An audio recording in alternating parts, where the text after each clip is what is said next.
rindu pulang dan angkringan.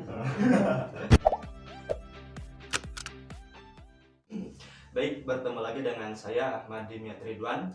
Sudah lama beberapa bulan tidak buat video ya karena ada agenda yang harus dikerjakan. Sekarang bertemu lagi, tidak jauh beda narasumber dan tamu yang didatangkan itu adalah narasumber yang luar biasa.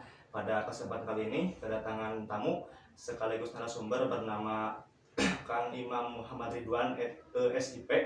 Di sini kita akan membahas mengenai tentang Jogja bukan hanya sekedar kota. Jadi gini Kang, pertama sebelum kita membahas mengenai Jogja sendiri, Kang ini dulu kan lulusan Semacil ya? Semanda. Oh Semanda, Ya. di Cianjur ya. Nah, masuk ke perguruan tinggi itu berdasarkan kemauan sendiri atau masukan dari orang tua? Kalau untuk masuk ke perguruan tinggi sendiri itu memang keinginan sendiri ya. Ya. Jadi tidak ada kemudian paksaan dari orang tua kemudian harus masuk perguruan tinggi A ataupun ambil jurusan B dan sebagainya. Nah cuman yang membedakannya itu karena ini keinginan pribadi, jadi saya sudah menentukan target saya. Ya. Jadi saya memang menginginkan untuk bisa kemudian mengambil kuliah itu di jurusan ilmu pemerintahan ataupun yang berbau sosial. Walaupun ketika SMA di Semanda saya mengambil jurusan IPA ya. IPA. Oh, jadi di Semanda itu IPA. Iya. Tapi kalau dulu di Semanda itu IPA berapa kelas kan angkatan Kang?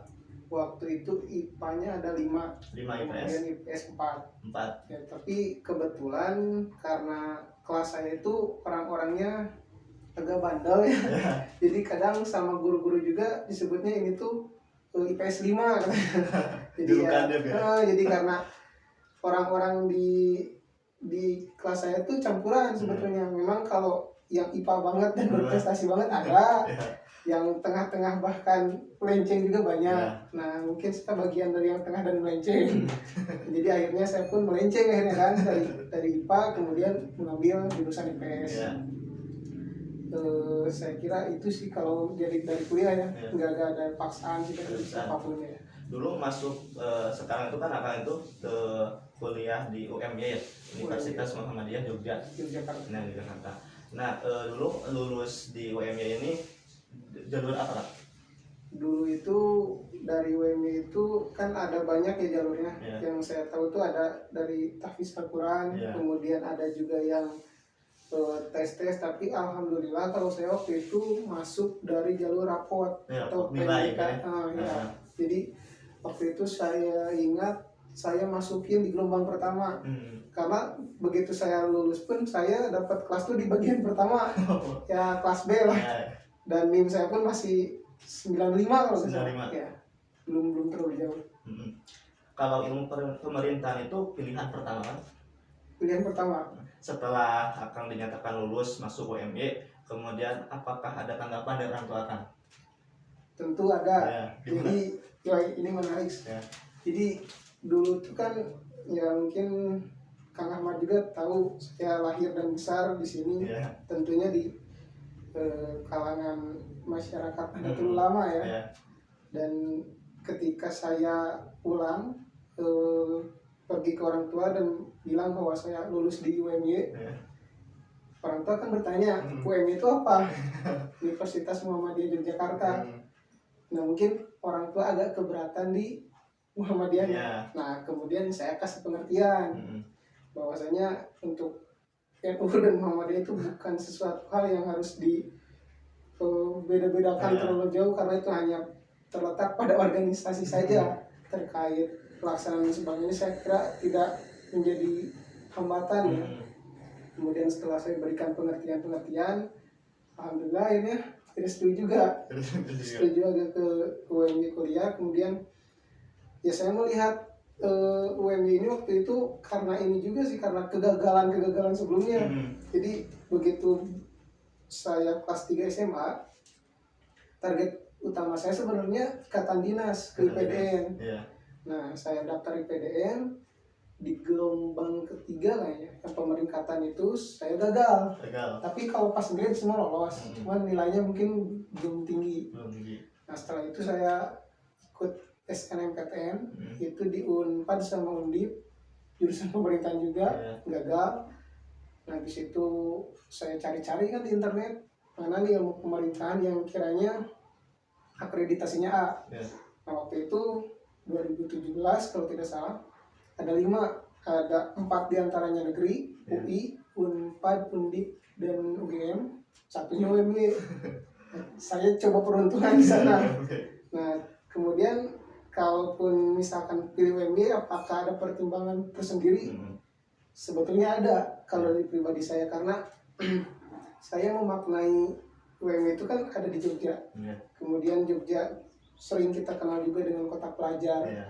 Juga di Jogja tuh kalau saya melihat bahwa banyak sekali nilai-nilai historis yang dimana Republik ini terbentuk hampir semua melibatkan kota Jogja.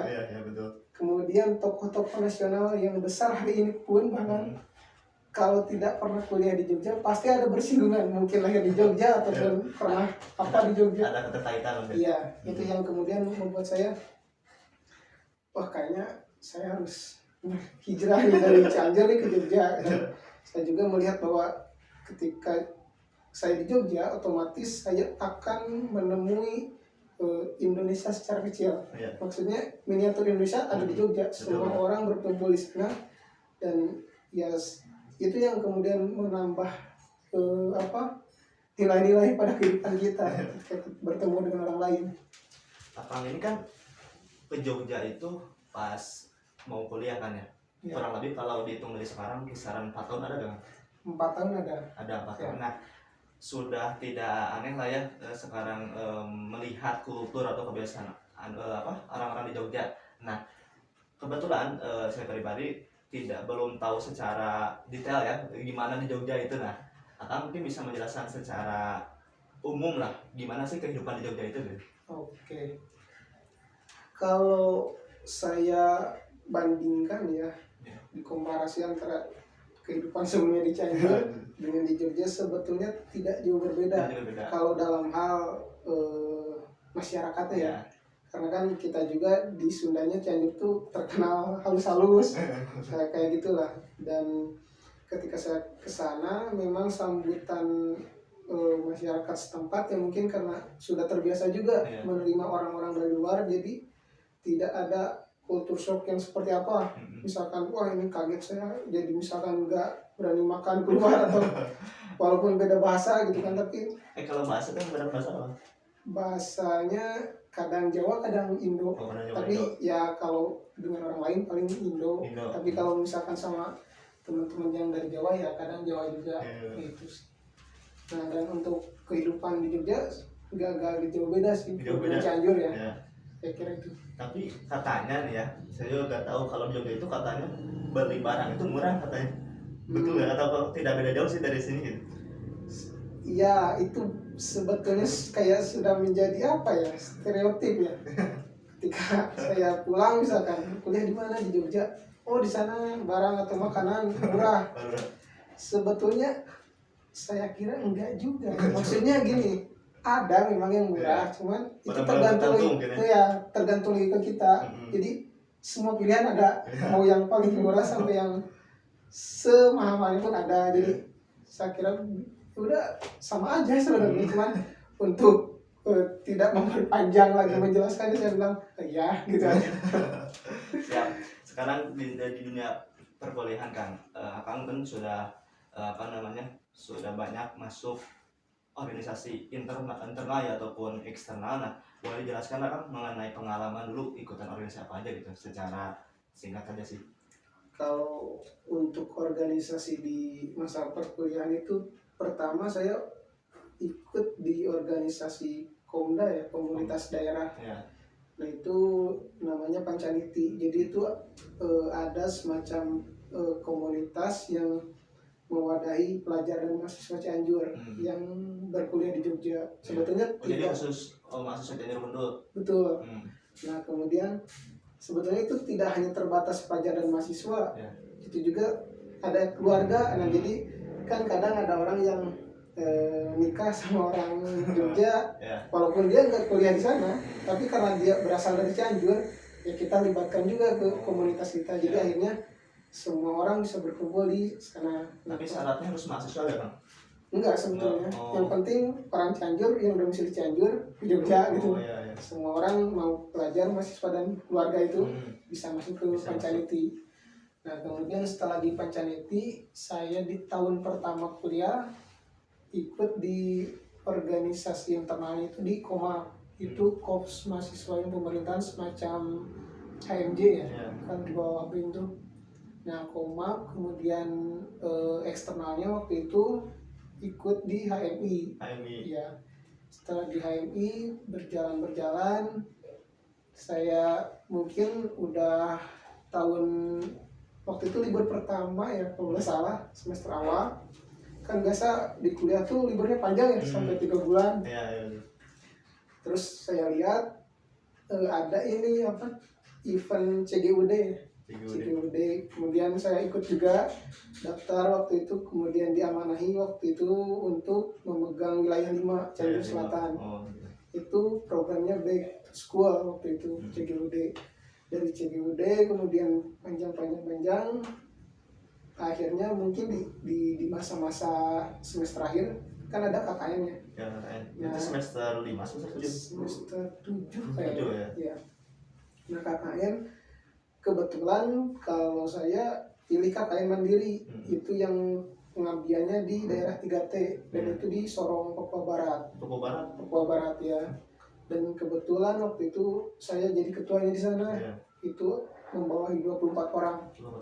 Ya, saya generasi kelima. Nah, kalau melihat dari jurusan kan yang pemerintahan kan, Akang pernah terjun langsung nggak sih ikutan demo gitu atau apa? Oh ya, pernah. Tentu itu kayak semacam apa ya? Demo itu kayak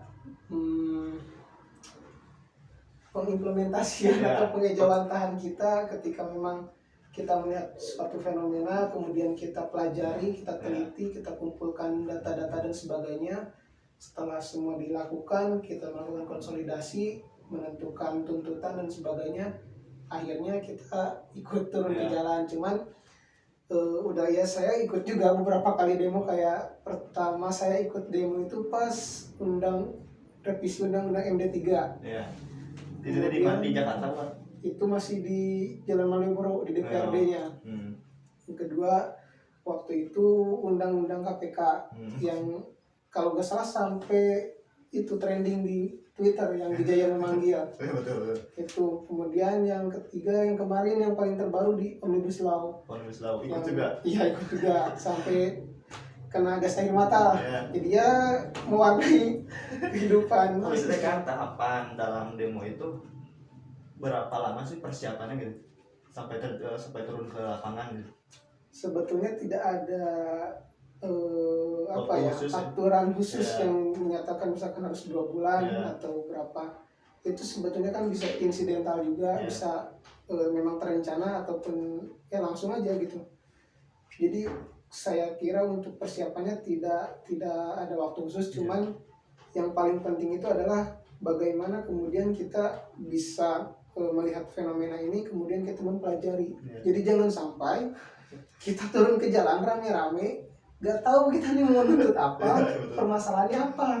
Jadi nanti balik lagi ke kita gitu. Iya, jadi misalkan nanti ada yang tanya, ini demo apa? Gak tahu, saya cuma ikut teman kan, jadinya lucu juga. Cuman ketika saya di bangku perkuliahan, saya juga tidak kemudian hanya menitik beratkan ketika kita merasa ada hal-hal yang janggal, tidak semua mesti turun ke jalan. Sebetulnya untuk saat ini kita bisa meramaikan itu melalui media sosial, atau bahkan yang paling masuk akal menurut saya itu kita bikin policy brief.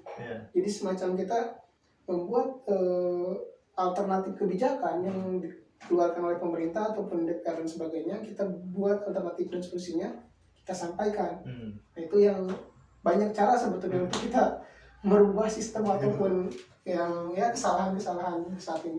Kalau itu kan kalau ikutan demo gitu Akang suka izin dulu ke orang tua atau ke kakak atau ke saudara gitu? Kalau izin biasanya di akhir. Di akhir sudah itu baru. Karena Pernah dulu pas yang pertama saya izin, Ya. nggak dikasih izin. Iya. Tapi kan waktu itu saya berpikir mahasiswa belum pernah demo kan, seperti itu. Akhirnya ya saya berangkat dulu, pas udah pulang udah aman di kos, baru izin. Tadi ikut demo. Ya. Tapi kalau ikutan demo gitu kan kalau di perkuliahan ada nilai bukan, maksudnya kalau ikutan demo nih kita kemudian pihak kampus mengetahui, nah itu ada apresiasi itu sudah tahu tidak ada gitu. Tidak ada sih, Tidak ada yang bahkan waktu itu yang revisi undang-undang KPK yang Gejayan memanggil,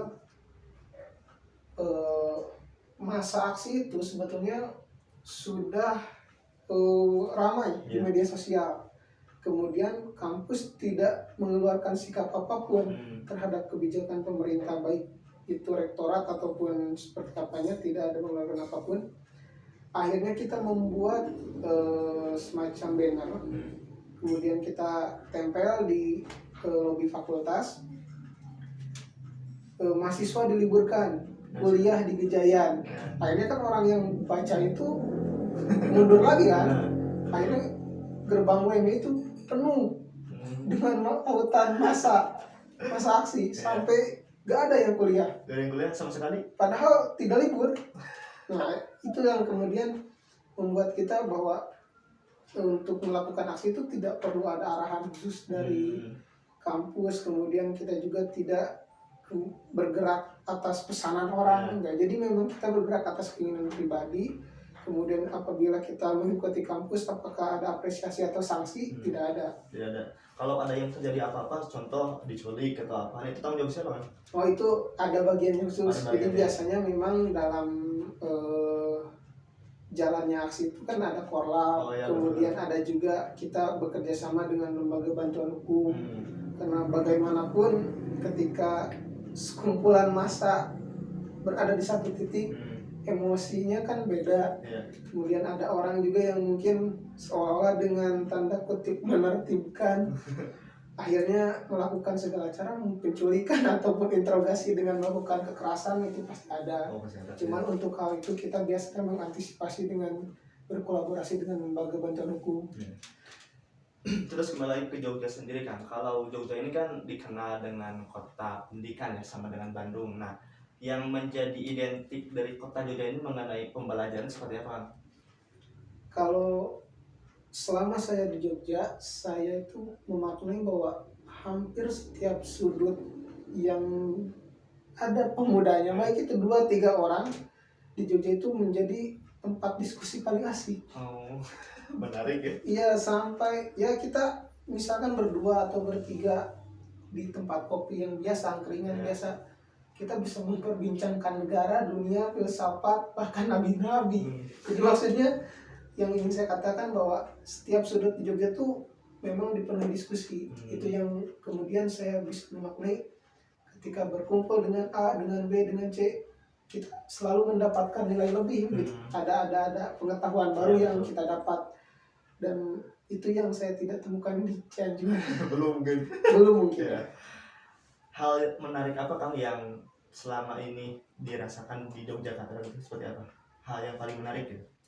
Hal yang paling menarik, saya sih entah kenapa ya, ketika saya memiliki gagasan pemikiran untuk misal melakukan A, B, itu selalu ada wadahnya dan selalu tersupport gitu. Betul. Itu yang ternyata memang Jogja ini ya untuk betul-betul kita mengasah diri gitu loh, untuk nantinya apapun itu, baik yang bersifat akademik maupun non akademik, jika memang kita memiliki keyakinan untuk bisa melakukan itu, selalu ada jalan. Itu yang saya rasa ini Jogja memang.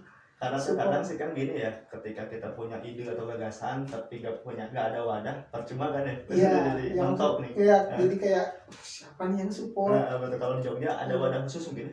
Selalu ada pilihan itu untuk ya ibaratnya sebenarnya Jogja tuh yang enggak semua tentang pendidikan juga ya. Mau usaha ke kanan atau ke kiri mentok pun ada lah, jadi pilihan aja. Ya. Kalau di sini kan ke Jogja berapa jam perjalanan? Kalau normalnya sih, kalau bis ya sekitar 14 jam kayaknya. 14 jam. Iya, 12 sampai 14 jam. Lumayan. Tapi kalau kereta kita berangkat dari Bandung itu 8 jam. 8 jam. 3 kata Kang untuk total kerja. Rindu, pulang dan angkringan. Sekarang Kang, apabila ada pesan terakhir yang disampaikan untuk pemuda-pemuda Cianjur Kidul. Sebetulnya mah apa ya? Bukan kapasitas saya untuk berpesan apapun, cuman harapan saya sih untuk para kaula muda di Cianjur, khususnya Cianjur Kidul atau Cianjur Selatan, jangan kemudian teman-teman merasa seolah-olah paling jauh, paling tidak bisa berbuat apa-apa, kemudian minder duluan. Itu yang saya tidak ingin, bahwa semua manusia sama, semua memiliki kemampuan yang sama.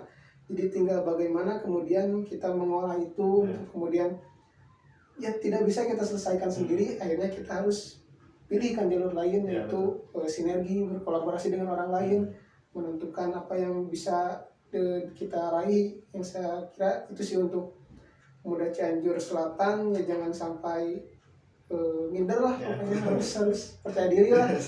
Karena banyak juga saya setelah di Jogja ketahui ternyata orang-orang Cianjur Selatan berprestasi juga, cuman ya sayangnya mungkin kita tidak tahu kita tidak tahu, jadi rasa kepemilikan mereka terhadap Cianjur atau Cianjur Selatan jadi agak agak itulah. Terima kasih Kang atas informasinya. Terakhir mungkin dari saya, barangkali dari rekan-rekan yang menonton video ini ada yang mau buat jersey mungkin ya Kang. Ya, buat jersey nanti saya simpan link IG-nya ataupun alamat IG-nya di deskripsi video ini. Dan mungkin untuk video ini, Assalamualaikum warahmatullahi wabarakatuh.